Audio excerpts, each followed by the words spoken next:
Aku selalu percaya satu hal dalam hidupku, bahwa keluarga tak akan pernah mengkhianati. Aku bisa menerima jika orang lain menyakitiku. Aku bisa bertahan jika dunia berlaku kejam. Tapi jika yang menusuk dari belakang adalah darah dagingmu sendiri, rasa sakitnya tak bisa dijelaskan dengan kata-kata. Aku mempercayakan rumahku, pernikahanku, bahkan air mataku pada adikku sendiri.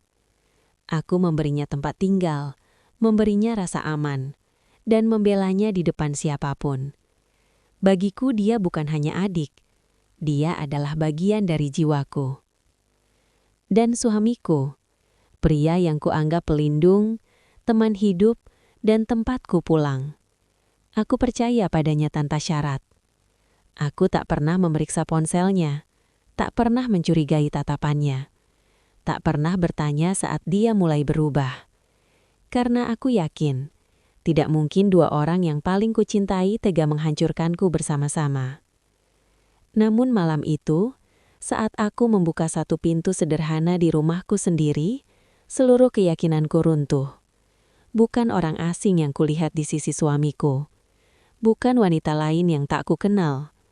Wanita itu memanggilku kakak. Dan di detik itu aku sadar, pengkhianatan paling kejam selalu datang dari orang yang paling kita percaya. Halo sahabat semuanya, terima kasih karena sudah meluangkan waktu untuk berada di sini. Aku tahu, setiap orang yang mengklik kisah ini mungkin sedang membawa luka, kenangan, atau rasa penasaran yang sama tentang pengkhianatan, tentang kepercayaan, dan tentang bagaimana hati bisa hancur oleh orang yang paling kita jaga. Kisah yang akan aku bagikan hari ini bukan sekedar cerita tentang perselingkuhan. Ini adalah cerita tentang keluarga, tentang rasa aman yang kita bangun bertahun-tahun, lalu runtuh hanya dalam satu malam. Cerita tentang seseorang yang memilih percaya sepenuh hati dan harus belajar menerima kenyataan paling pahit dalam hidupnya. Jika kamu pernah dikecewakan oleh orang terdekat, jika kamu pernah bertanya kenapa orang baik justru sering disakiti, atau jika kamu sedang berusaha bangkit dari luka yang sama, aku harap kamu bertahan sampai akhir video ini. Sebelum kita masuk lebih dalam, yuk kita ramaikan dulu kolom komentarnya, serta jangan lupa untuk klik tombol like, subscribe, dan aktifkan loncengnya agar sahabat Fafa tidak ketinggalan cerita-cerita seru lainnya. Dukungan dari sahabat sangat membantu channel ini untuk terus berkembang dan menyajikan cerita-cerita menarik lainnya. Dan seperti biasa, Fafa mau absen nih. Coba tulis nama sahabat, asal kota, dan ketik kata hadir di kolom komentar bawah. Fafa pengen tahu, sahabat setia Fafa dari kota mana saja? Sudah siap sahabat? Yuk kita langsung masuk ke ceritanya. Sejak kecil, hidup tak pernah benar-benar ramah padaku dan adikku, Rani. Kami tumbuh dalam keluarga sederhana, bahkan bisa dibilang kekurangan. Ayah kami meninggal saat aku baru menginjak usia remaja. Dan sejak hari itu, dunia seakan meletakkan beban dewasa di pundakku lebih cepat dari seharusnya. Aku adalah anak pertama, dan otomatis aku belajar satu hal lebih awal dari orang lain. Menahan lelah, menelan kecewa, dan mengalah demi orang yang kucintai. Rani berbeda denganku. Ia ceria, lembut, dan sejak kecil selalu bergantung padaku. Saat ibu harus bekerja dari pagi hingga malam, akulah yang menyiapkan seragamnya, mengepang rambutnya, dan memastikan ia tak berangkat sekolah dengan perut kosong. Aku terbiasa menggenggam tangannya setiap kali ia takut. Terbiasa berdiri di depannya saat dunia terasa terlalu kejam baginya. Aku tak pernah menganggap itu pengorbanan. Bagiku, itulah arti menjadi kakak. Rani sering memanggilku bukan hanya kakak, tapi juga rumah. Kata itu menempel di hatiku. Aku berjanji pada diriku sendiri. Apapun yang terjadi, aku akan menjadi tempat paling aman untuknya. Bahkan saat aku harus menunda mimpi-mimpiku sendiri, aku tak pernah mengeluh. Melihat Rani tersenyum saja sudah cukup. Saat aku menikah dengan Arga, satu hal yang langsung kukatakan padanya adalah, adikku bagian dari hidupku. Jika suatu hari dia butuh, aku ingin dia tetap punya tempat. Arga mengangguk saat itu. Senyumnya hangat. Katanya, "Tentu, keluarga kamu adalah keluarga aku juga." Kalimat itu menenangkan hatiku. Aku merasa memilih pria yang tepat. Awal pernikahan kami berjalan tenang. Tak mewah, tapi penuh tawa kecil dan mimpi sederhana. Aku bekerja, Arga bekerja, dan kami belajar hidup bersama. Belajar memahami kebiasaan satu sama lain, belajar memaafkan hal-hal kecil, belajar membangun kepercayaan dari hari ke hari. Bagiku, pernikahan bukan soal kesempurnaan, tapi tentang pulang ke orang yang sama setiap hari dengan hati yang tenang. Dan di dalam ketenangan itu, Rani selalu hadir. Ia sering berkunjung, kadang menginap. Aku senang melihatnya tertawa di rumahku, duduk di sofa sambil bercerita tentang hidupnya. Aku merasa berhasil sebagai kakak, karena meski hidupku sendiri belum sempurna, aku masih bisa menjadi sandaran bagi orang lain. Aku tak menyadari bahwa dari semua peranku dalam hidup, sebagai istri, sebagai perempuan, sebagai anak, peran sebagai kakaklah yang kelak akan melukaiku paling dalam. Saat Rani mulai sering curhat tentang kesulitannya, aku tak ragu membantu. Ia kehilangan pekerjaan, hubungannya kandas, dan kepercayaan dirinya runtuh perlahan. Aku melihat diriku sendiri di wajahnya. Rapuh, tapi berusaha terlihat kuat. Tanpa berpikir panjang, aku menawarkan satu hal yang menurutku paling tulus. "Rumahku," kataku padanya suatu malam. "Anggap saja ini rumahmu. Kamu tak sendirian." Rani menangis saat itu, memelukku erat, berkali-kali mengucapkan terima kasih. Ia berkata tak akan pernah melupakan kebaikanku. Aku mempercayainya, tanpa ragu, tanpa syarat. Bagiku, keluarga tak membutuhkan perjanjian. Kepercayaan sudah cukup. Hari-hari awal Rani tinggal bersama kami terasa hangat. Rumah jadi lebih ramai. Ada suara tawa tambahan, ada cerita baru setiap malam. Arga terlihat biasa saja, bahkan tampak peduli. Ia menanyakan kabar Rani, sesekali membantunya mencari lowongan kerja. Aku bangga. Aku merasa pilihanku benar. Aku merasa hidupku, meski sederhana, penuh makna. Aku tidak tahu bahwa semua rasa aman itu perlahan sedang dibangun di atas kebohongan yang belum terlihat. Aku terlalu percaya pada ikatan darah. Terlalu yakin bahwa cinta keluarga tak akan berkhianat. Aku lupa satu hal penting, bahwa manusia, seberapa dekat pun hubungannya, tetap punya sisi gelap yang mampu mengkhianati siapa saja, bahkan orang yang paling tulus mencintainya. Dan di bab inilah, semuanya bermula. Bukan dengan teriakan, bukan dengan pertengkaran, melainkan dengan kepercayaan yang kuberikan sepenuh hati, tanpa sedikit pun kecurigaan.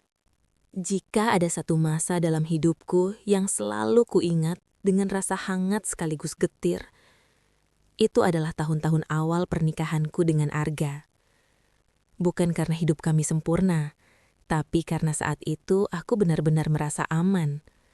Aman sebagai perempuan, aman sebagai istri, dan aman sebagai manusia yang percaya bahwa ia telah memilih pasangan hidup yang tepat. Aku bertemu Arga bukan dalam cerita romantis ala film. Kami dikenalkan oleh teman kerja, bertemu dalam suasana biasa, tanpa bunga, tanpa kata-kata manis berlebihan. Justru dari kesederhanaannya itulah aku merasa nyaman. Arga bukan pria yang pandai merayu, tapi ia selalu konsisten.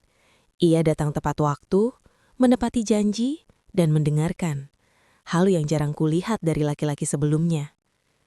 Saat ia melamarku, tak ada pesta besar.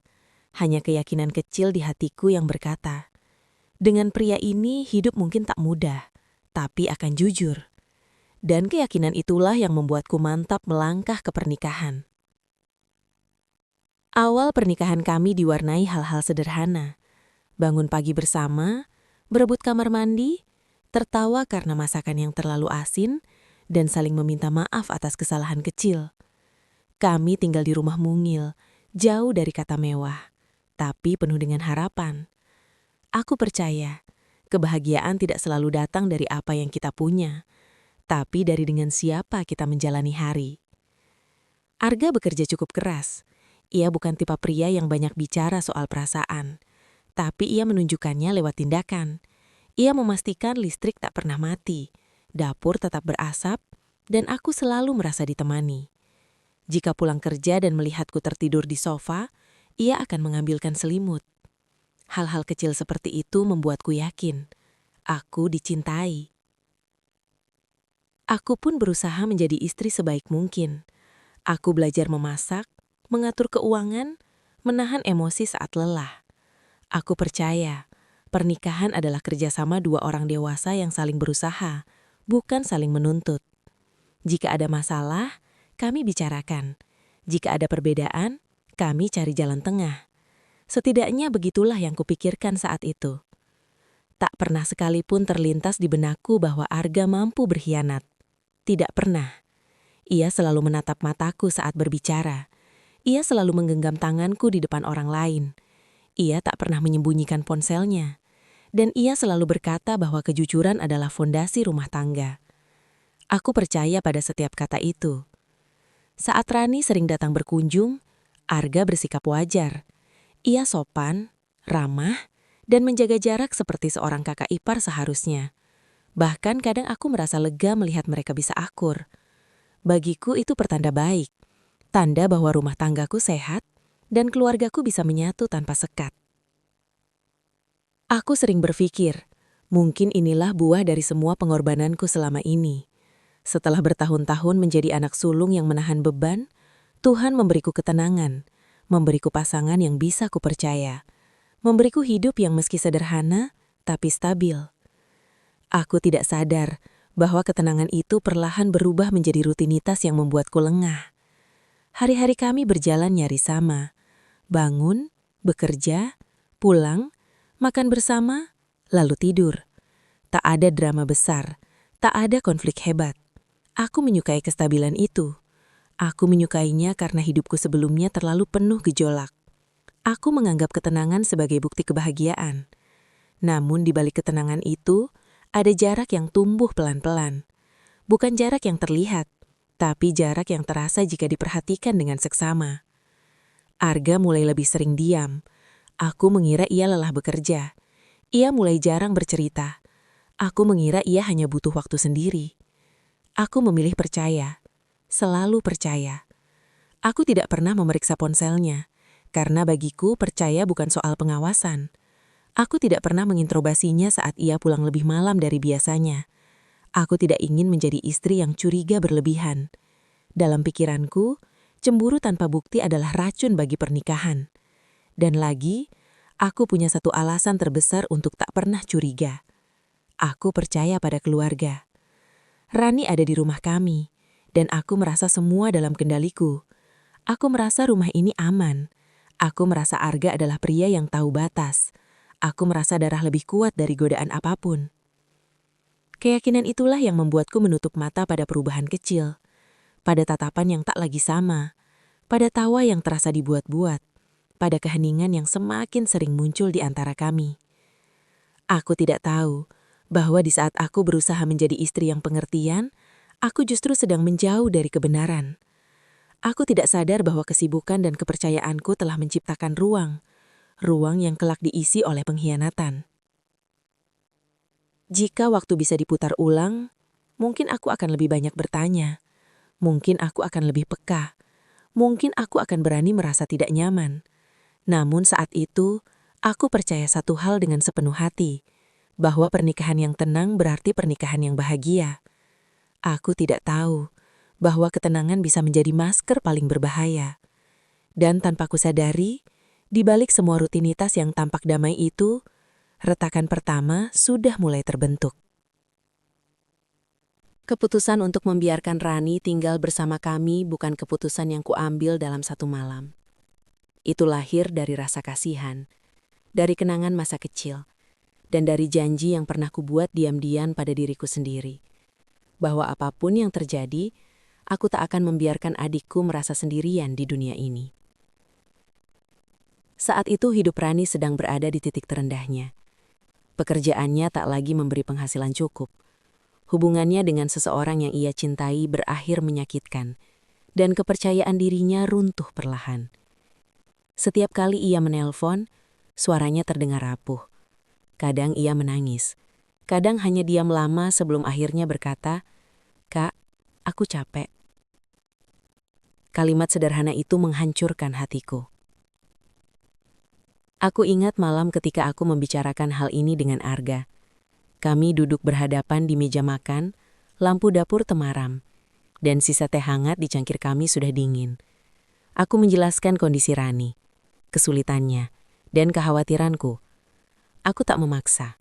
Aku hanya berkata, aku ingin dia punya tempat aman, untuk sementara saja. Arga terdiam sejenak, lalu ia mengangguk. "Kalau itu membuat kamu tenang, biarkan dia tinggal," katanya. Jawaban itu membuatku lega. Aku memeluknya malam itu dengan perasaan penuh syukur. Aku merasa didukung, dipahami, dan dicintai. Aku merasa pernikahanku cukup kuat untuk berbagi ruang dengan satu orang lagi, darah dagingku sendiri. Hari pertama Rani datang membawa koper kecilnya, aku menyambutnya dengan senyum lebar. Aku menyiapkan kamar tamu sebaik mungkin. Spray baru, selimut bersih, dan sebuah vas bunga kecil di meja. Aku ingin ia merasa diterima, bukan sekedar ditoleransi. Saat ia masuk dan melihat kamarnya, matanya berkaca-kaca. "Terima kasih, Kak," katanya pelan. Aku memeluknya lama. Dalam pelukan itu, aku merasa kembali menjadi kakak yang dulu, yang selalu melindungi, selalu menguatkan. Aku tak tahu bahwa pelukan itu kelak akan menjadi salah satu ingatan paling menyakitkan dalam hidupku. Hari-hari pertama berjalan normal. Rani membantu pekerjaan rumah, memasak bersamaku, dan kadang mengobrol dengan Arga di ruang keluarga. Semua terasa wajar. Aku bahkan senang melihat mereka bisa berbincang tanpa canggung. Dalam pikiranku, ini pertanda baik. Rumah ini hidup, keluarga menyatu. Aku tidak menyadari satu hal penting. Aku terlalu fokus memastikan semua orang nyaman sampai lupa menjaga diriku sendiri. Rani mulai lebih sering berada di rumah karena belum bekerja. Aku sendiri sibuk dengan pekerjaanku. Arga pulang sore, dan seringkali mereka berada di rumah berdua lebih lama daripada aku bersama Arga. Tapi aku tak pernah memikirkannya. Bagiku itu tak berarti apa-apa. Rani adalah adikku. Arga adalah suamiku. Dua orang yang paling kupercaya di dunia ini. Kadang Rani mulai berdandan lebih rapi meski hanya di rumah. Aku memujinya. Kupikir itu tanda ia mulai bangkit. Kadang ia bertanya tentang Arga, tentang pekerjaannya, kebiasaannya, kesukaannya. Aku menjawab tanpa ragu. Aku bangga pada suamiku. Aku bangga membicarakan kehidupanku. Aku tak sadar bahwa aku sedang membuka pintu sedikit demi sedikit. Arga pun terlihat lebih ramah dari biasanya. Ia sering menanyakan kabar Rani, menawarinya bantuan mencari pekerjaan, bahkan sesekali bercanda ringan. Aku melihatnya sebagai sikap dewasa dan peduli. Aku tak pernah menaruh curiga, tidak sekalipun. Jika ada sesuatu yang terasa berbeda, aku selalu menepisnya. Pasti cuma perasaanku. Mungkin aku terlalu lelah. Mereka keluarga, tak ada yang aneh. Kepercayaan membuatku buta, tapi saat itu aku menyebutnya cinta. Waktu berjalan, minggu berganti bulan. Rani masih tinggal bersama kami. Aku tak berkeberatan. Aku merasa bertanggung jawab. Bahkan di beberapa titik, aku merasa bersalah juga berpikir ingin rumah ini kembali seperti dulu. Hanya aku dan Arga. Aku takut terlihat egois. Aku takut melukai perasaan adikku. Aku lupa bahwa pernikahanku juga butuh ruang. Ada malam-malam ketika aku pulang terlambat dan mendapati mereka masih duduk di ruang tamu, menonton televisi atau mengobrol pelan. Aku tersenyum dan bergabung sebentar sebelum akhirnya masuk kamar karena lelah. Aku tak tahu apa yang mereka bicarakan setelah aku tidur. Dan jujur saja, aku tak pernah ingin tahu. Aku percaya sepenuh hati bahwa niat baik akan selalu bertemu dengan niat baik. Aku percaya bahwa keluarga tak akan pernah menodai keluarga. Aku percaya bahwa Tuhan tak akan setega itu padaku. Tapi kepercayaan, tanpa batas dan kewaspadaan, seringkali berubah menjadi undangan bagi luka. Aku mulai merasakan sesuatu yang aneh, tapi samar. Bukan curiga, lebih seperti perasaan tersisih. Arga tampak lebih sering tersenyum, bukan padaku, tapi pada layar ponselnya atau pada obrolan ringan dengan Rani. Aku merasa bodoh memikirkan itu. Aku menertawakan diriku sendiri karena merasa cemburu dengan adikku. Seberapa rusak pikiranku, sampai bisa berpikir sejauh itu, gumamku. Aku memilih berdiam. Aku memilih percaya. Aku memilih mengubur perasaan tidak nyaman itu dalam-dalam. Karena bagiku, menjadi kakak berarti mengalah. Menjadi istri berarti memahami. Dan menjadi perempuan baik berarti tidak berprasangka buruk. Aku tak tahu bahwa dalam usahaku menjadi segalanya untuk semua orang, aku perlahan kehilangan perlindungan untuk diriku sendiri. Bab ini bukan tentang pengkhianatan yang terbuka. Belum. Bab ini adalah tentang pintu yang kubuka dengan niat baik, tentang kepercayaan yang kuberikan tanpa pagar, dan tentang bagaimana sebuah rumah yang awalnya hangat, perlahan menjadi tempat yang asing, tanpa aku sadari sama sekali. Dan disinilah, semuanya benar-benar mulai bergerak, menuju kehancuran yang belum berani kubayangkan. Perubahan itu tidak datang seperti badai. Ia datang pelan, diam-diam. Dan justru karena itulah aku tidak menyadarinya sebagai ancaman. Awalnya hanyalah hal-hal sepele. Hal-hal yang jika kuceritakan pada orang lain, mungkin akan terdengar berlebihan. Arga mulai pulang sedikit lebih malam dari biasanya. Tidak drastis, hanya selisih 1 atau 2 jam. Alasannya selalu masuk akal. Pekerjaan menumpuk, ada rapat mendadak, atau harus menemui klien. Aku mengangguk, menyiapkan makan malam yang sudah dingin, dan menyambutnya seperti biasa. Aku tak ingin menjadi istri yang cerewet. Aku tak ingin menjadi perempuan yang selalu curiga. Rani pun berubah. Ia mulai lebih sering berdandan sejak pagi, meski tidak kemana-mana. Rambutnya selalu rapi. Bajunya lebih feminin dari biasanya. Aku memujinya, berkata bahwa ia terlihat cantik. Dalam hatiku, aku bahagia melihat adikku mulai percaya diri lagi. Aku tidak melihatnya sebagai sesuatu yang perlu dicurigai. Kadang aku pulang kerja dan mendapati rumah sudah rapi, makanan sudah siap, dan Rani menyambutku dengan senyum lebar. Aku bersyukur. Kupikir ia berusaha membalas kebaikanku. Aku tidak tahu bahwa rasa syukur itu perlahan berubah menjadi rasa asing yang sulit kujelaskan. Ada momen-momen kecil yang terasa janggal, tapi selalu kutepis. Seperti ketika Arga dan Rani tiba-tiba terdiam saat aku masuk ruangan. Atau ketika percakapan mereka terdengar terputus di tengah kalimat. Aku tertawa kecil, berkata mungkin mereka sedang berbicara sesuatu yang rahasia. Aku bercanda, agar suasana tetap ringan. Padahal di dalam hatiku ada suara kecil yang bertanya, kenapa harus berhenti bicara? Aku mulai lebih sering merasa sendiri, meski rumah kami tidak pernah sepi. Ada jarak yang tak kasat mata seperti dinding tipis yang tiba-tiba berdiri di antara aku dan suamiku. Arga tidak lagi sering bertanya tentang hariku. Ia mendengarkan, tapi tidak sepenuhnya hadir. Matanya sering melayang, pikirannya entah kemana. Aku menyalahkan diriku sendiri. Mungkin aku terlalu lelah. Mungkin aku kurang menarik. Mungkin aku terlalu sibuk dengan pekerjaanku. Aku tidak pernah menyalahkan mereka. Suatu malam aku terbangun dan menyadari Arga belum tidur. Lampu ruang tamu masih menyala. Aku mengintip dari pintu kamar dan melihatnya duduk di sofa, menatap ponselnya dengan senyum tipis yang tak pernah kulihat sebelumnya. Bukan senyum untukku, bukan senyum yang biasa ia tunjukkan pada dunia. Senyum itu berbeda. Aku kembali ke tempat tidur tanpa bertanya. Aku menutup mata, tapi tidak bisa tidur lagi. Esoknya, aku bertanya ringan. Semalam tidur larut? Arga mengangguk singkat. Iya, kerjaan. Aku percaya. Atau setidaknya aku berpura-pura percaya. Rani pun semakin sering berada di dekat Arga.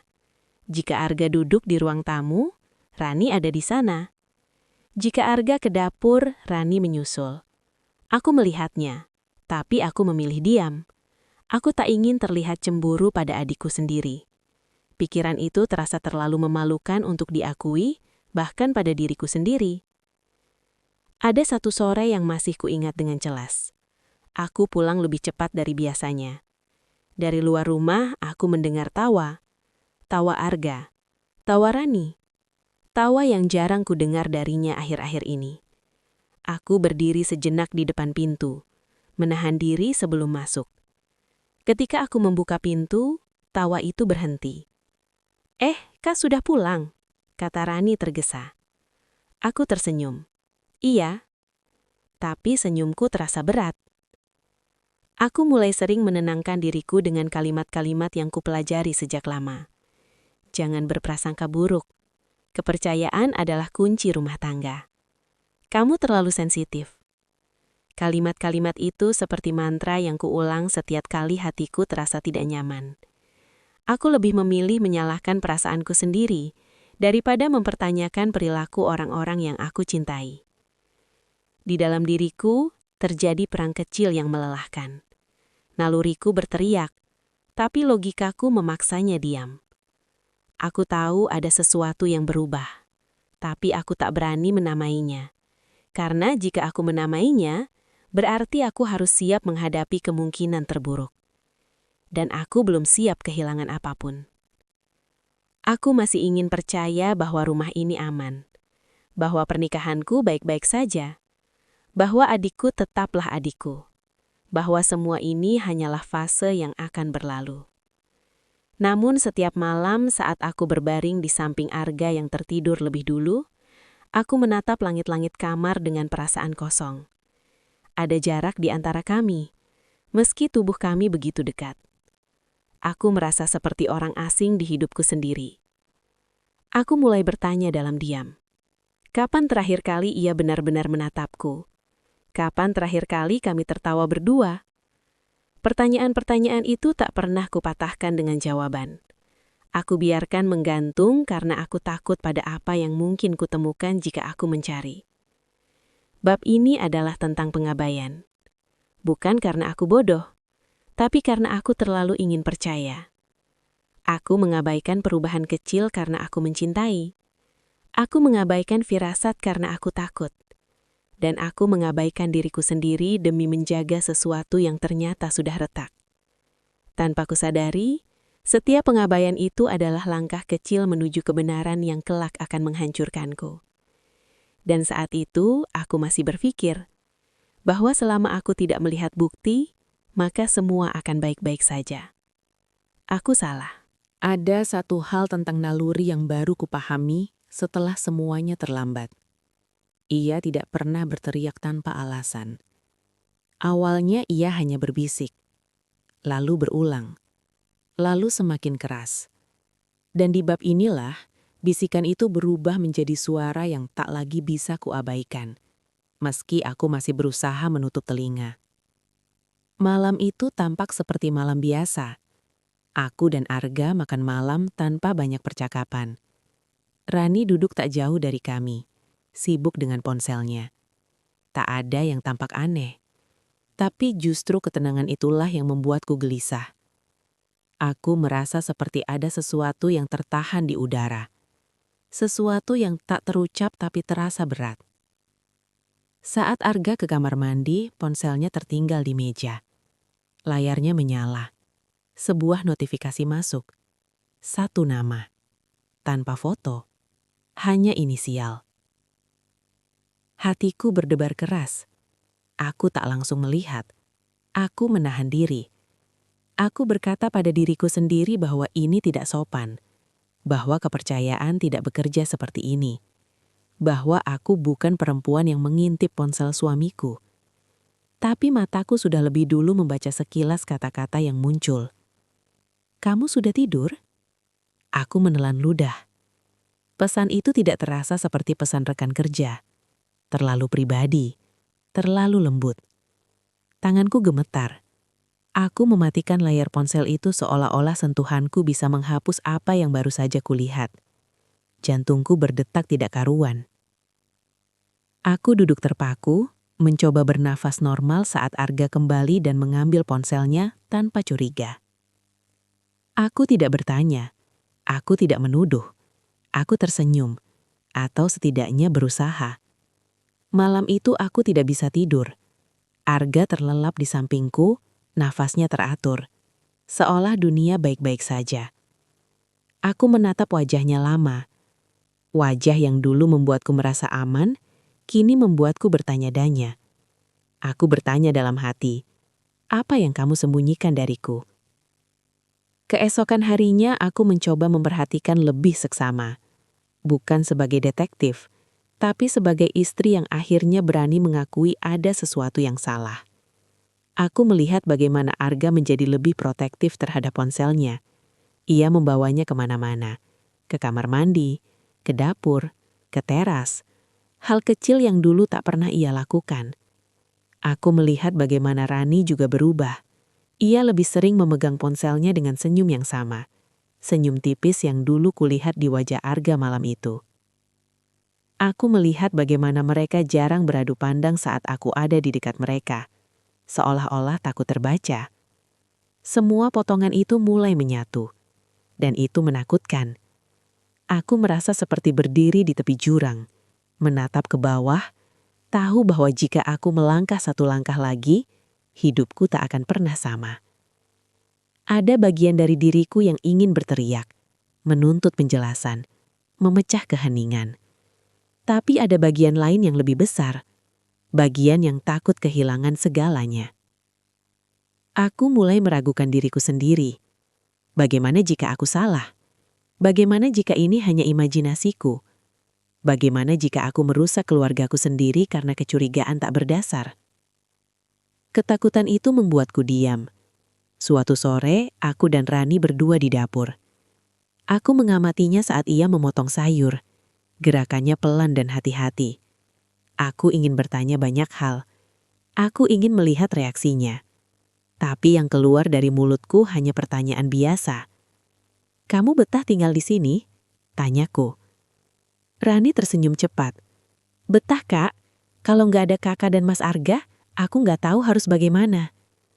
Nama Arga meluncur begitu saja dari bibirnya. Terlalu mudah, terlalu lancar.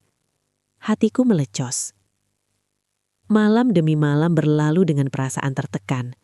Aku mulai merasa asing di rumahku sendiri. Aku menjadi pengamat dalam hidupku, mencatat hal-hal kecil yang dulu tak pernah kupedulikan. Setiap tawa mereka terdengar mencurigakan. Setiap keheningan terasa mengancam. Aku membenci diriku sendiri karena berpikir sejauh itu. Aku membenci rasa curiga yang menggerogoti pikiranku. Tapi aku lebih membenci ketidakjujuran yang mulai kurasakan di sekelilingku.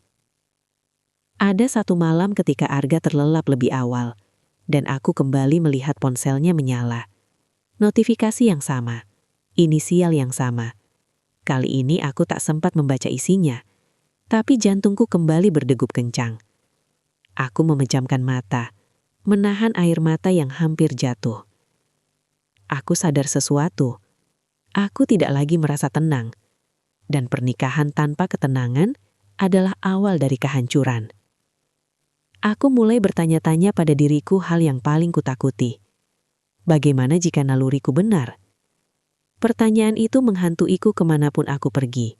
Di kantor, di rumah, bahkan dalam mimpiku.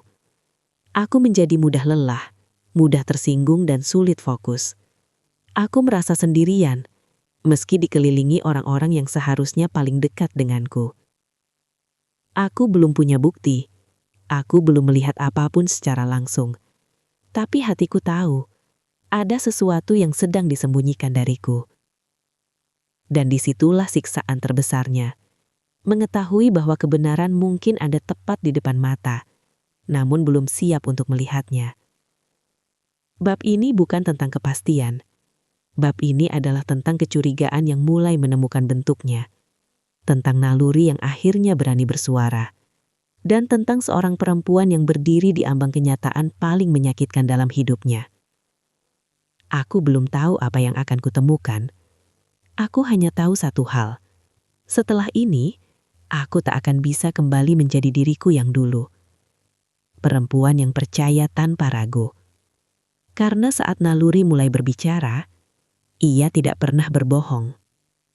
Malam itu adalah malam yang akan mengubah hidupku selamanya. Aku tidak tahu bahwa satu keputusan sederhana, pulang lebih cepat dari biasanya, akan membuka pintu ke mimpi terburuk yang pernah kubayangkan. Sejak pagi, aku merasa ada sesuatu yang aneh. Perasaan itu bukanlah kecurigaan seperti sebelumnya, melainkan getaran di seluruh tubuhku, seperti alarm yang tidak bisa kulumpuhkan. Aku mencoba menenangkan diri dengan pikiran rasional. Arga mungkin hanya lembur, Rani mungkin sibuk dengan ponselnya, dan semua ini hanyalah kebetulan. Namun saat mobilku memasuki garasi, hatiku sudah berdegup kencang. Suara tawa dari ruang tamu terdengar jelas, bahkan sebelum aku membuka pintu. Bukan tawa yang hangat atau tawa keluarga biasa, tapi tawa yang membuat darahku membeku di pembuluhku. Aku berdiri di ambang pintu. Napas tercekat, tubuhku menolak untuk bergerak maju. Namun, sesuatu mendorongku. Entah apakah itu keberanian atau keputusasaan. Aku melangkah masuk. Dan disitulah aku melihatnya. Arga duduk di sofa, tersenyum tipis, wajahnya tak lagi sama seperti pria yang kukenal. Dan di sampingnya, Rani, adikku, orang yang kucintai dan percayai sepenuh hati. Orang yang selalu kucoba lindungi dari dunia, sekarang ada di sisi pria yang seharusnya menjadi suamiku, dengan cara yang tidak seharusnya. Waktu seakan berhenti, dunia membeku. Aku berdiri di pintu, tak mampu bergerak, tak mampu berteriak. Rani menatapku. Matanya sekejap terkejut lalu tersenyum, senyum yang menampar hatiku lebih keras daripada pukulan fisik. Arga menatapku dengan campuran rasa bersalah dan ketakutan, tapi wajahnya tetap dingin, seolah ia tahu aku melihat semuanya.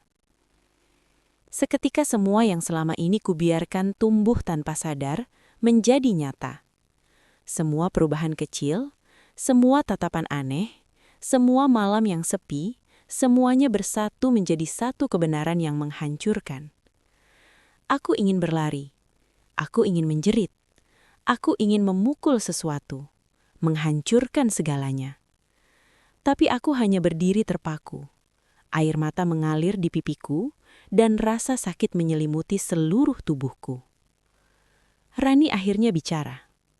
"Kak, aku..." katanya. Suaranya bergetar, tapi aku tidak ingin mendengarnya. Arga menambahkan, Aku minta maaf." Dua kata itu terdengar hampa, seolah kata-kata tak mampu menjangkau lubang besar yang baru saja mereka buat di hatiku. Aku tersentak. Aku ingin menjerit. Bagaimana bisa? Bagaimana bisa kalian? Tapi suaraku tercekik di tenggorokanku. Aku berjalan ke ruang tamu, menatap mereka lebih dekat. Rani, adikku sendiri, memalingkan wajahnya. Ia terlihat malu, tapi juga tenang, seperti wanita dewasa yang sudah menyiapkan diri menghadapi amarahku. Arga mencoba mendekatiku, tapi aku menahan tangannya. Sentuhan itu terasa asing, menakutkan, dan penuh pengkhianatan. Kepalaku berputar. Mimpiku melompat ke setiap malam, setiap perubahan kecil, setiap senyum yang membuatku curiga tapi kucuekin. Semua itu kini masuk akal dengan cara yang paling menyakitkan. Itiap tawa mereka yang kulihat dan abaikan adalah senyum pengkhianatan. Aku duduk, menunduk, Mencoba menenangkan diri. Napasku berat. Tubuhku gemetar. Hati dan pikiranku berperang. Kenapa? Suaraku patah. Kenapa kalian melakukan ini? Rani menangis, tapi tidak menatapku. Maaf, Kak. Aku tidak tahu harus bagaimana, katanya. Suaranya terdengar rapuh, tapi tidak cukup untuk menyembunyikan kenyataan bahwa ia adalah wanita di sisi suamiku. Arga berlutut di depanku. Aku salah. Aku tidak bisa menjelaskannya. Aku memotongnya dengan tangisan yang pecah. Tidak ada yang perlu dijelaskan. Kalian telah menghancurkan semua yang aku percayai. Aku merasa seluruh dunia runtuh di sekitarku. Rumah yang dulu hangat kini terasa seperti penjara. Orang-orang yang paling aku cintai kini menjadi orang-orang yang paling menyakitkan. Dan aku harus menemukan cara untuk bertahan meski hatiku telah hancur berkeping-keping. Aku ingat semua malam aku pulang lebih awal tapi tak melihat apapun. Aku mengingat semua kali aku menepis firasatku. Aku mengingat semua kali aku menganggap mereka orang baik. Segalanya menjadi jelas. Segalanya menjadi perih. Aku ingin meninggalkan rumah itu, pergi jauh. Tapi aku juga merasa terjebak. Ada rasa sakit yang menahan tubuhku di tempat. Ada rasa marah yang membakar dadaku. Ada rasa sedih yang menekan hatiku. Semua emosi bercampur menjadi satu. Bingung, terluka, dan hancur. Rani mencoba mendekatiku tapi aku mundur. Arga mencoba menenangkanku tapi suaranya terasa asing, tidak lagi hangat. Aku merasa seperti bukan aku lagi. Seorang perempuan yang penuh kasih, yang percaya sepenuh hati, kini hilang. Yang tersisa hanyalah rasa sakit yang begitu nyata, begitu brutal, begitu menghancurkan. Malam itu panjang. Aku tidak menangis karena kesedihan semata. Aku menangis karena kehilangan. Aku menangis karena pengkhianatan yang datang dari darah dagingku sendiri. Aku menangis karena cinta yang kupikir aman, ternyata hanyalah ilusi. Dan saat malam itu berakhir, aku menyadari satu hal. Kepercayaan yang diberikan terlalu mudah akan selalu menghancurkan hati yang tulus jika disalahgunakan. Rumah yang dulu hangat kini terasa seperti penjara. Orang-orang yang paling aku cintai kini menjadi orang-orang yang paling menyakitkan. Dan aku harus menemukan cara untuk bertahan meski hatiku telah hancur berkeping-keping. Aku duduk di lantai ruang tamu sepanjang malam, menatap mereka yang dulu paling kucintai. Dan di dalam hatiku, satu hal jelas, hidupku tidak akan pernah sama lagi. Aku duduk di ruang tamu. Tubuhku terasa kaku. Tanganku dingin, dan suara tangisanku pecah beberapa kali sebelum akhirnya mengendap menjadi isakan yang tersisa. Arga berdiri beberapa langkah di depanku. Wajahnya pucat, matanya menatap lantai seolah menunggu amarahku meledak. Rani duduk di sofa. Tangan gemetar, matanya berkaca-kaca, namun ada sesuatu di dalam senyumnya yang membuat darahku mendidih. Senyum yang tidak seharusnya ia tunjukkan padaku.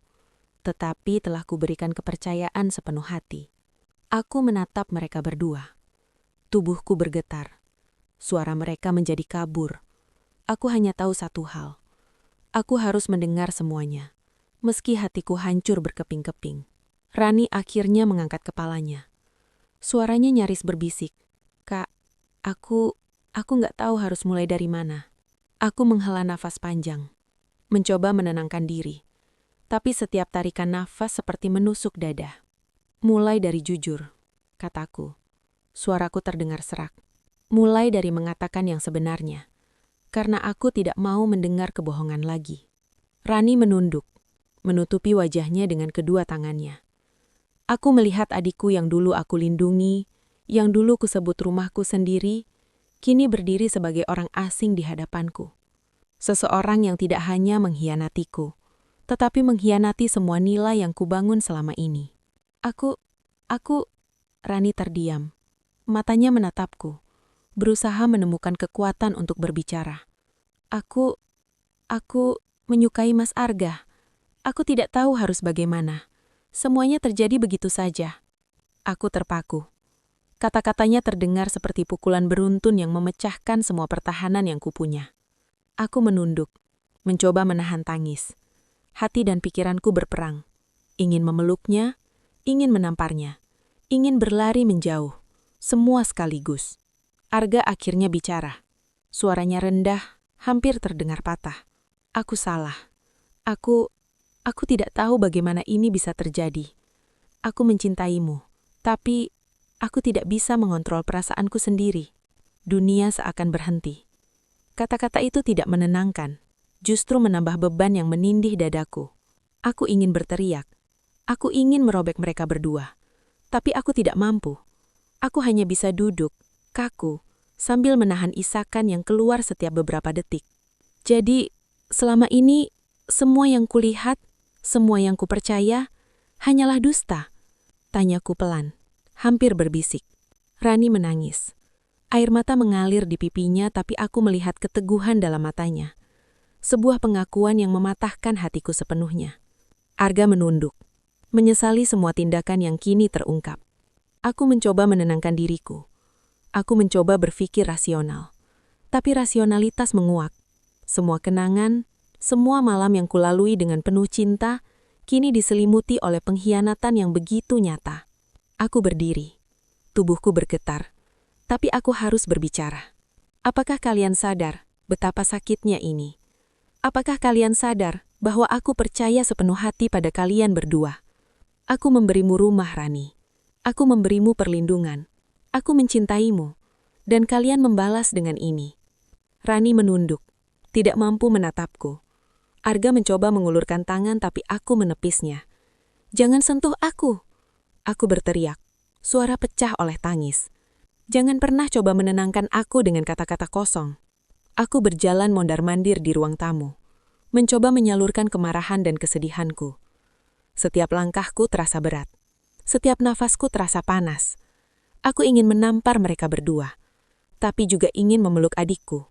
Kontradiksi yang menyiksa setiap detik. Rani akhirnya bicara lagi. Suara pelan tapi penuh penyesalan. Kak, aku tidak bermaksud seperti ini. Aku tidak tahu bagaimana bisa jatuh cinta pada Mas Arga. Aku tidak bisa menolaknya. Dan aku merasa bersalah setiap hari. Maafkan aku. Aku menatapnya lama. Air mataku tak lagi mengalir. Tapi rasa sakitnya menusuk tulang. Maaf. Hanya itu yang bisa kau katakan setelah menghancurkan semua yang kupercayai. Kau tahu apa artinya bagi aku percaya padamu, Rani. Kau tahu bagaimana aku melindungi dirimu, membiarkanmu tinggal di rumahku, memberi tempat untukmu. Rani menunduk lagi. Aku bisa melihat ia menangis.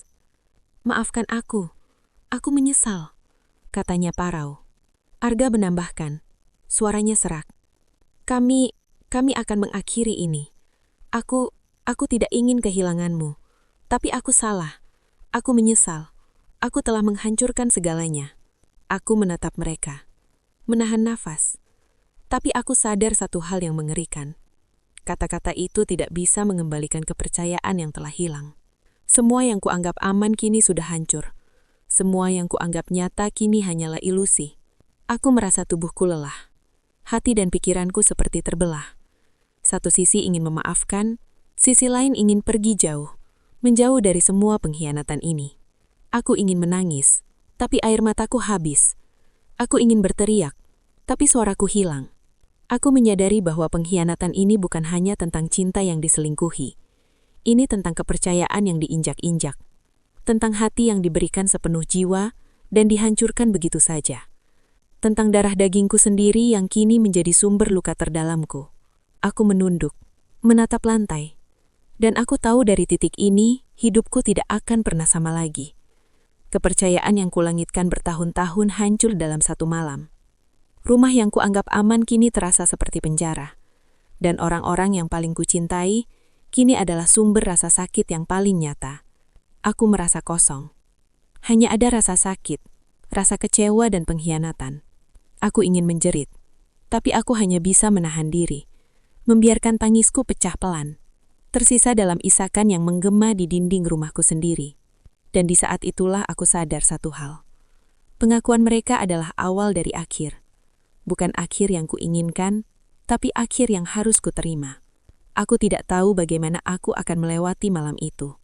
Bagaimana aku akan berdiri keesokan harinya. Bagaimana aku akan menghadapi kehidupan yang kini terasa begitu asing. Yang aku tahu hanya satu hal. Hidupku telah berubah selamanya. Dan aku harus menemukan cara untuk bertahan. Meski hati dan jiwaku hancur berkeping-keping. Bab ini bukan tentang penyesalan mereka. Bab ini tentang kebenaran yang akhirnya terungkap. Pengakuan yang memaksa aku menatap kenyataan paling pahit dalam hidupku. Dan dari titik ini, tidak ada lagi jalan mundur. Malam itu terasa lebih gelap dari biasanya. Bukan gelap karena lampu mati atau hujan di luar, tapi gelap karena hatiku sendiri. Segala sesuatu yang kukira stabil, aman dan hangat, kini tinggal serpihan. Segala rasa percaya, cinta dan pengorbanan yang telah kuberikan bertahun-tahun berubah menjadi racun yang mengalir pelan dalam darahku. Aku duduk di ruang tamu, sendirian. Arga dan Rani sudah kembali ke kamar mereka setelah pengakuan yang menghancurkan hatiku. Aku mendengar mereka berbicara pelan, tapi aku tak peduli. Aku tidak ingin mendengar apapun dari mereka saat ini. Yang kurasakan hanyalah kehampaan, kemarahan, dan sakit yang menyebar di setiap tulang dan ototku. Aku menatap sekeliling rumah ini. Rumah yang dulu penuh tawa, kini terasa asing. Dulu, setiap sudut rumah menyimpan kenangan hangat. Sekarang, setiap sudut terasa seperti pengingat betapa hancurnya dunia yang kukira aku kendalikan. Aku menunduk, memeluk lututku dan mencoba berpikir. Aku harus membuat keputusan. Aku tahu satu hal pasti. Aku tidak bisa terus berada di sini tanpa jawaban. Aku tidak bisa terus hidup dengan pengkhianatan ini menempel di hati dan pikiranku. Tapi keputusan itu bukan sesuatu yang mudah. Ini bukan sekadar memutuskan hubungan atau pergi. Ini tentang memilih antara cinta yang telah hancur dan harga diri yang hampir terkubur. Tentang memilih antara darah dan prinsip. Tentang memilih apakah aku akan tetap menjadi perempuan yang selalu percaya atau berubah menjadi seseorang yang tegas, yang menuntut keadilan untuk dirinya sendiri. Aku berjalan mondar-mandir di ruang tamu, mencoba menenangkan pikiran yang kacau.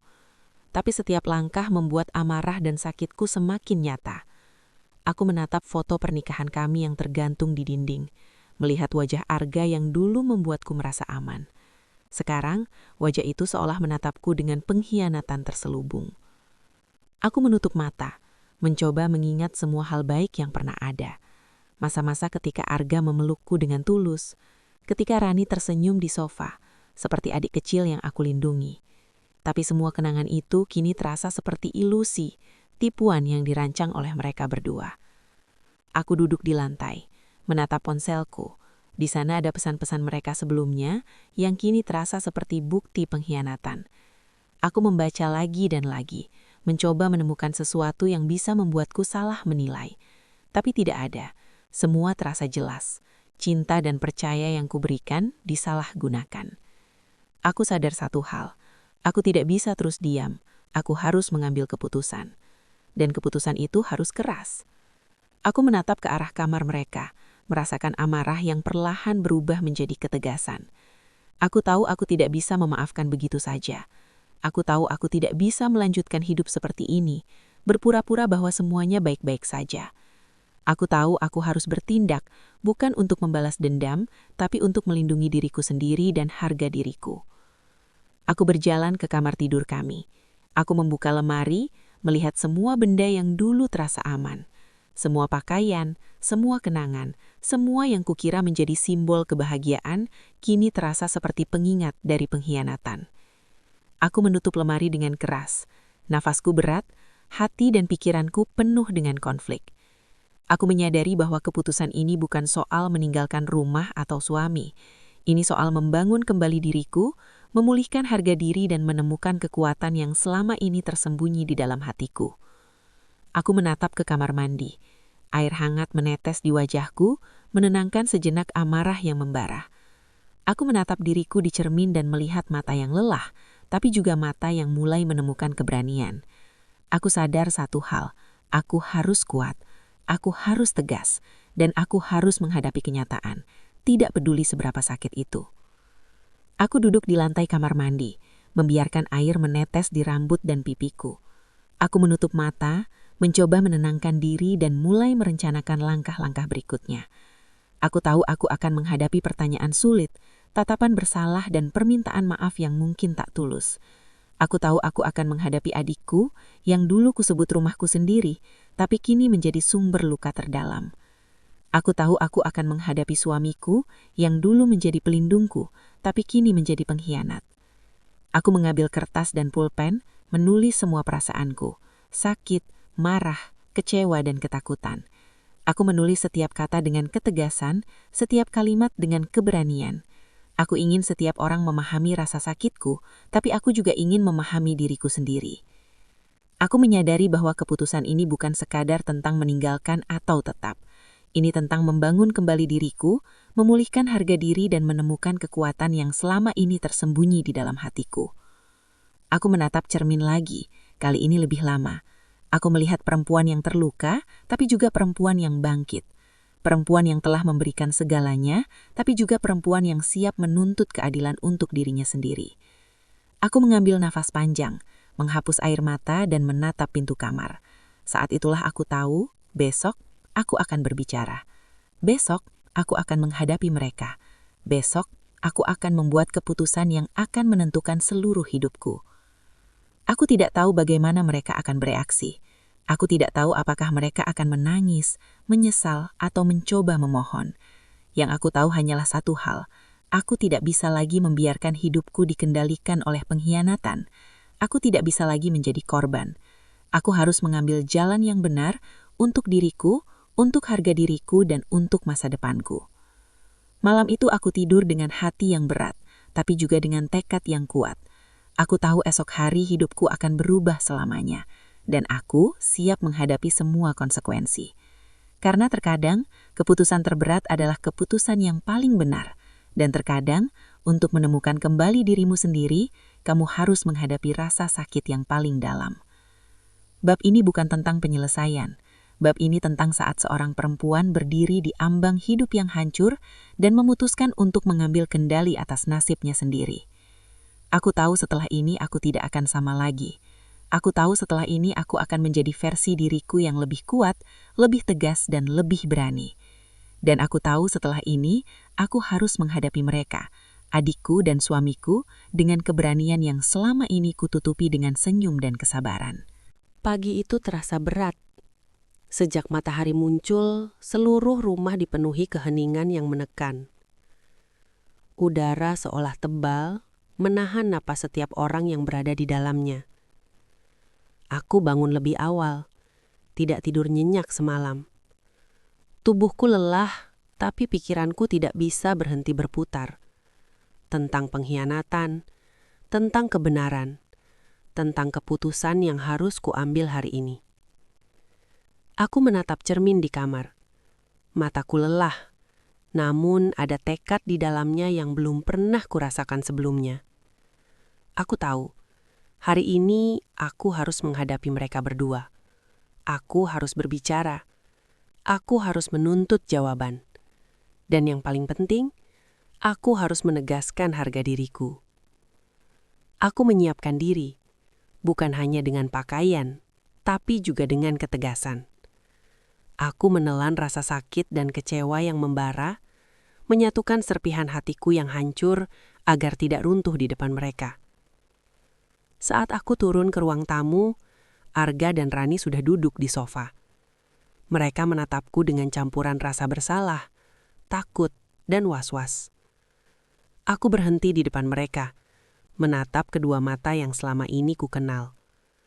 Mata Arga yang dulu penuh kehangatan kini tampak bersalah. Dan mata Rani yang dulu aku sayangi, kini tampak asing, penuh penyesalan, tapi juga keberanian yang tidak seharusnya ia miliki. Aku duduk di kursi, menatap mereka lama. Hening menyelimuti ruang tamu. Dan akhirnya aku membuka mulutku. Kalian sadar kan, Apa yang telah kalian lakukan? Tanyaku, suara serak namun tegas. Arga mengangguk pelan. Rani menunduk. Aku menarik napas panjang. Kalian telah menghancurkan kepercayaan yang kuberikan sepenuh hati. Kalian telah merusak rumah ini yang kubangun dengan cinta dan pengorbanan. Apakah kalian tahu betapa sakitnya ini? Rani menangis. Suaranya bergetar. Maaf kak, aku tidak bermaksud seperti ini.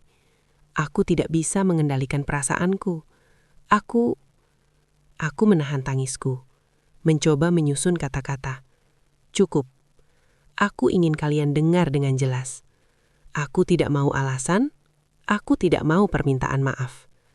Aku ingin kalian mengakui kesalahan kalian sepenuhnya dan memahami konsekuensi dari apa yang telah kalian lakukan. Arga menunduk, menyesali perbuatannya. Aku salah. Aku tidak tahu bagaimana ini bisa terjadi. Aku menyesal. Aku mencintaimu, tapi aku juga salah terhadap Rani. Aku menghela napas, menahan amarah yang menggelegak. Cinta? Apa ini yang kalian sebut cinta? Cinta tidak menghancurkan orang yang paling kamu cintai. Cinta tidak menipu, tidak memanfaatkan, dan tidak menyakiti dengan cara seperti ini. Rani mencoba membela diri, tapi aku memotongnya. Tidak ada pembelaan, tidak ada alasan yang bisa menutupi pengkhianatan ini. Aku memberi kalian rumahku, hatiku, kepercayaanku, dan kalian menginjak semua itu begitu saja. Aku berdiri, berjalan mondar-mandir di ruang tamu. Setiap langkahku bergema, menandakan ketegangan yang tak tertahankan. Aku tahu, semua perubahan kecil yang kuabaikan, semua tatapan dan senyum yang kusepelekan, itu semua ternyata tanda pengkhianatan. Dan aku bodoh karena tidak melihatnya lebih awal. Arga mencoba mendekatiku. Tolong, jangan pergi. Aku akan memperbaiki semuanya. Aku janji. Aku menepis tangannya dengan tegas. Tidak, aku tidak ingin mendengar janji lagi. Janji sudah gagal, kepercayaan sudah hancur, dan rumah ini tidak akan pernah sama lagi karena kalian telah menghancurkannya. Rani menunduk, meneteskan air mata. Kak, aku menyesal. Aku benar-benar menyesal, tapi aku juga tidak bisa mengubah perasaanku. Aku menatapnya lama. Tidak bisa mengubah perasaan? Kau salah. Kau bisa mengubah tindakanmu. Kau bisa memilih untuk setia pada keluarga, pada kakakmu sendiri, dan menghormati pernikahan orang lain. Tapi kau memilih jalan ini, dan sekarang kau harus menghadapi konsekuensinya. Aku duduk lagi, menatap mereka berdua. Hari ini, aku membuat keputusan. Aku tidak akan tinggal di rumah ini dengan kalian berdua. Aku tidak bisa. Aku tidak akan bisa menatap kalian setiap hari tanpa merasa hancur. Aku tidak akan memaafkan kalian, setidaknya untuk sekarang, sampai aku bisa menemukan kedamaian dalam diriku sendiri. Rani menangis semakin deras. Kak, tolong, aku masih adikmu. Aku menarik napas panjang, menahan emosi yang hampir pecah. Ya, kau adikku. Dan karena itu, aku ingin kau memahami betapa dalam luka yang kau sebabkan. Aku ingin kau belajar dari kesalahanmu, tapi aku tidak bisa berada di sisi kalian sementara kalian terus menghancurkan hidupku. Arga menunduk, tak bisa berkata apa-apa. Matanya penuh penyesalan, tapi aku tidak lagi ingin melihat penyesalan itu. Aku ingin melihat tindakan nyata, tindakan untuk menebus semua yang telah hilang, yang tidak akan pernah kembali. Aku berdiri. Suaraku lebih tenang sekarang, tapi tegas. Aku akan pergi untuk sementara. Aku akan menata hidupku, menyembuhkan hati yang hancur, dan menemukan kembali siapa aku, tanpa pengkhianatan kalian. Rani mencoba mendekatiku, tapi aku menjauh. Jangan sentuh aku lagi untuk sementara waktu. Aku perlu ruang. Aku perlu waktu. Dan kalian berdua harus menghadapi kenyataan bahwa hidupku tidak lagi bisa dikontrol oleh pengkhianatan kalian. Aku mengambil tas, menatap kedua orang yang dulu kucintai, lalu berjalan keluar rumah. Setiap langkahku terasa berat, tapi juga membebaskan. Aku merasa terlepas dari belenggu pengkhianatan, meski hatiku masih penuh luka. Saat pintu rumah tertutup di belakangku, aku merasa untuk pertama kalinya sejak pengakuan itu, aku memiliki kendali kembali atas hidupku. Aku memiliki kekuatan untuk memilih jalanku sendiri. Dan aku tahu, meski jalan ini sulit, aku akan menemukan kedamaian tanpa mereka yang telah menghancurkan kepercayaanku. Bab ini bukan hanya tentang pengkhianatan yang dihadapi, tapi tentang keberanian seorang perempuan untuk mengambil kendali atas hidupnya, menegaskan harga diri, dan memilih jalannya sendiri. Aku tahu bahwa proses penyembuhan belum selesai, tapi langkah pertama sudah diambil. Aku memilih diriku sendiri, dan itu adalah keputusan terberat sekaligus keputusan paling benar yang pernah aku lakukan dalam hidupku. Aku duduk di bangku taman kecil di dekat rumah baru yang kupilih untuk diriku sendiri. Udara pagi terasa sejuk, meski sinar matahari hangat menyinari wajahku. Ada kedamaian yang berbeda dari sebelumnya. Bukan kedamaian karena masalah selesai, tapi kedamaian karena aku mengambil langkah pertama untuk hidupku kembali. Hari-hari terakhir di rumah lama adalah masa yang penuh luka, penuh tangis, penuh pertanyaan yang tak pernah ku ngetahui jawabannya. Aku berjalan di jalan yang sama, menatap rumah yang dulu penuh cinta, yang kini terasa asing karena pengkhianatan. Aku sadar satu hal, terkadang orang yang paling dekat dengan kita bisa menjadi sumber luka terbesar. Terkadang, orang yang kita percayai sepenuh hati bisa menghancurkan dunia yang telah kita bangun dengan kasih sayang dan kepercayaan. Namun di tengah rasa sakit itu, aku menemukan kekuatan yang sebelumnya tersembunyi. Aku belajar bahwa hidup bukan tentang bagaimana orang lain memperlakukan kita, tapi tentang bagaimana kita merespons perlakuan itu. Aku belajar bahwa harga diri dan kebahagiaan tidak bisa bergantung pada orang lain, apalagi demi mereka yang menyakiti kita. Dan aku belajar bahwa seorang perempuan bisa bangkit dari luka terdalamnya, bahkan saat seluruh dunia tampak runtuh di sekelilingnya. Aku menatap sekeliling taman, melihat anak-anak bermain, orang-orang berjalan santai, dan burung-burung berkicau di pepohonan. Dunia terus berjalan, meski hidupku pernah terhenti sejenak oleh pengkhianatan.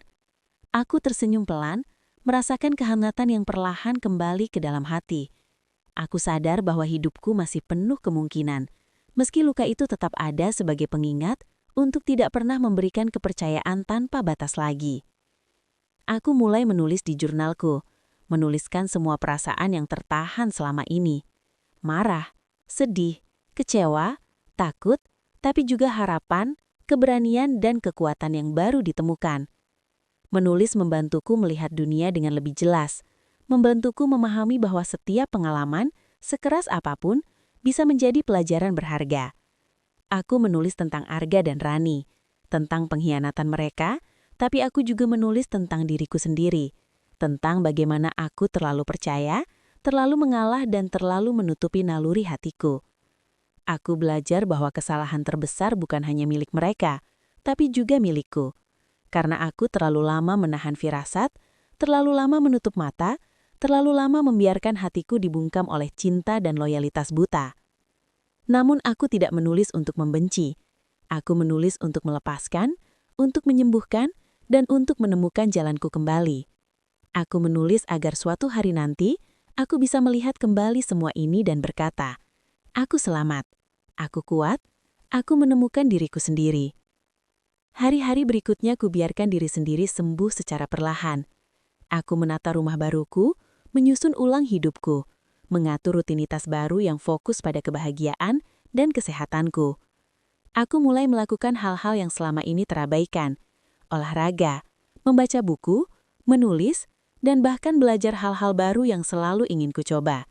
Setiap langkah kecil terasa seperti kemenangan, karena aku tidak lagi menjadi korban keadaan, tapi pengendali hidupku sendiri. Aku belajar menerima bahwa luka itu akan selalu ada, tapi aku tidak perlu membiarkannya mendefinisikan siapa aku. Aku belajar bahwa harga diri dan kebahagiaan bukan untuk ditunda demi orang lain, apalagi demi mereka yang menyakiti kita. Aku belajar bahwa kekuatan sejati muncul dari pengakuan terhadap rasa sakit, bukan dari mengabaikannya.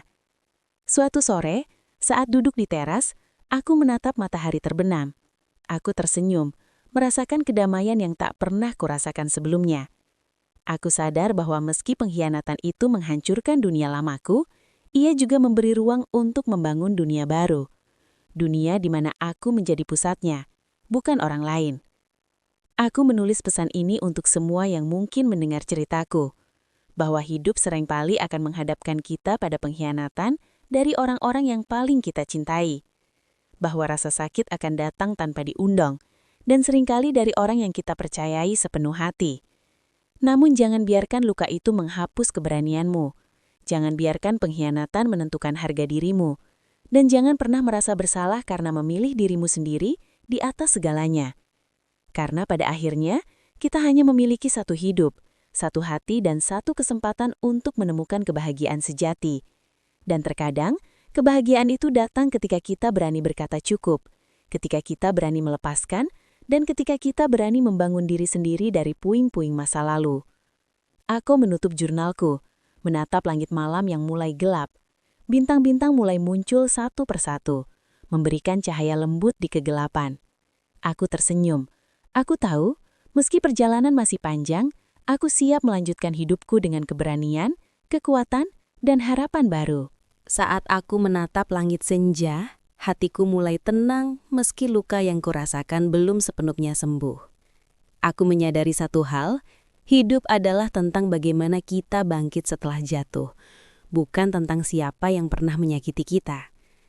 Setiap pengkhianatan, setiap air mata, dan setiap rasa sakit yang kurasakan adalah pelajaran berharga yang membentukku menjadi lebih kuat. Aku belajar untuk mencintai diriku sendiri lebih dulu, menetapkan batas, dan menolak menjadi korban pengkhianatan orang lain. Keputusan untuk memilih diri sendiri bukanlah ego, tapi keberanian. Kini, aku berdiri dengan hati yang lebih tegar, pikiran yang lebih jernih, dan harapan baru yang membara. Terima kasih telah mengikuti kisahku. Semoga kalian juga menemukan keberanian untuk bangkit, menyembuhkan hati, dan menata hidup kembali. Sampai jumpa di cerita kisah Fafa berikutnya.